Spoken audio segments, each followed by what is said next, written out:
Milestone school and college এখানে যে বিমান দুর্ঘটনাটি হয়েছে অত্যন্ত মর্মান্তিক এবং বেদনাদায়ক।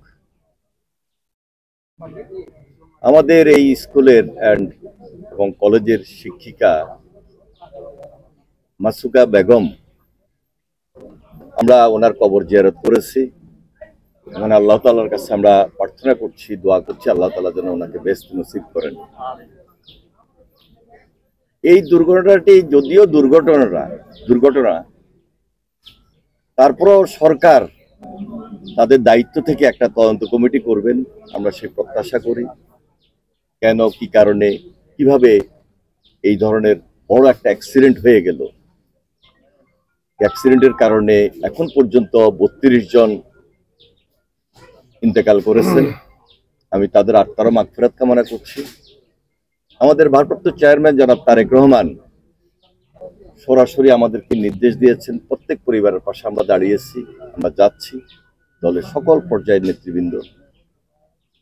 আমি আজকে এই সোহাগপুরে এসেছি, আমার সঙ্গে আমাদের জেলা বিএনপির সভাপতি ইঞ্জিনিয়ার শ্যামল এবং সাধারণ সম্পাদক সিরাজ সহ নেতৃবৃন্দ আছেন। সবাইকে নিয়ে আমরা দোয়ায় অংশগ্রহণ করেছি। পরিবারের প্রতি আমরা সমবেদনা জানাই। দেখুন, এই ঘটনাটির পাশাপাশি আপনারা লক্ষ্য করেছেন যে যারা বিগত 15-16 বছর দুর্নীতি, দুঃশাসন, হত্যা, গুম, খুনের সঙ্গে জড়িত ছিল, তারা একটা অপরাজনীতি শুরু করেছে। হয়তো পারে নাই, কিন্তু তাদের ষড়যন্ত্র শেষ হয় নাই। দুর্ঘটনার পরের দিনে আপনারা লক্ষ্য করেছেন সচিবালয়ে একটা মিছিল এবং মাইলস্টোন স্কুল অ্যান্ড কলেজের সামনেও একটা মিছিল। তাদের উদ্দেশ্য প্রণোদিত ষড়যন্ত্রমূলক কথাবার্তা এবং স্লোগান। ইতিমধ্যে অনেকে গ্রেপ্তার করেছে, আরো হয়তো গ্রেপ্তার করবে পুলিশ। কারণ এরা দেশটাকে ধ্বংস করেছিল।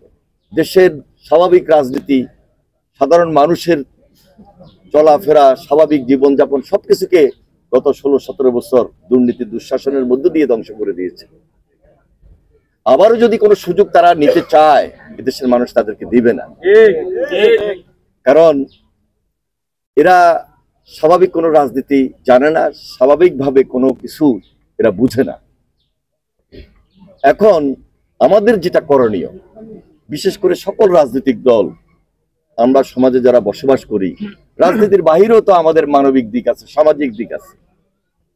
আমরা যে মানবিকতাটাকে প্রাধান্য দিয়ে আজকে এখানে উপস্থিত হয়েছি, দেশটাকে রক্ষা করা, দেশটাকে একটা টার্গেটে নিয়ে যাওয়া, বাংলাদেশকে নতুনভাবে নির্মাণ করা আমাদের সকলের দায়িত্ব।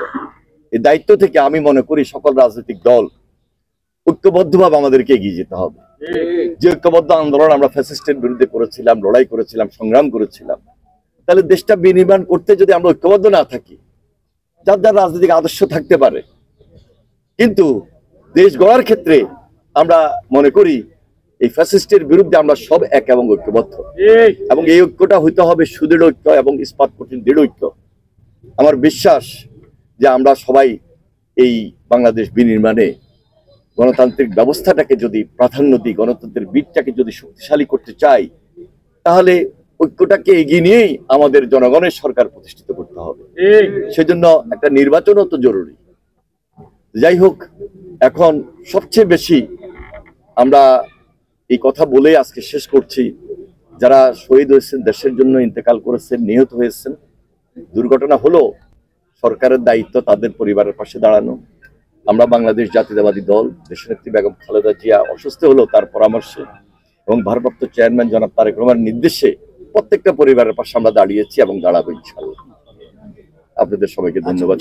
তদন্তের দাবি রাখে, শুধু দুর্ঘটনা বলেই আমরা এড়িয়ে যাব, সরকারের দায়িত্ব থেকে এই তদন্তটা খুব জরুরি এবং তদন্তের মধ্য দিয়ে আমরা মনে করছি যে সঠিক ব্যাখ্যা চলে আসবে, সঠিক সিদ্ধান্ত বা কারণ চলে আসবে, যার থেকে সরকার এই তদন্তের মধ্য দিয়ে বুঝতে সক্ষম হবে এবং ভবিষ্যতেও আমরা উপলব্ধি করব বা সজাগ হব, সতর্ক হব যে জনবহুল এলাকায় আসলে কোনোভাবেই তো প্রশিক্ষণ করা যায় না।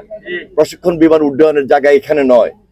এটা জনবহুল এলাকার বাহিরে কক্সবাজার হতে পারত, সেখানে সমুদ্রের পাড়, নদীর পাড় উন্নত হতে পারত।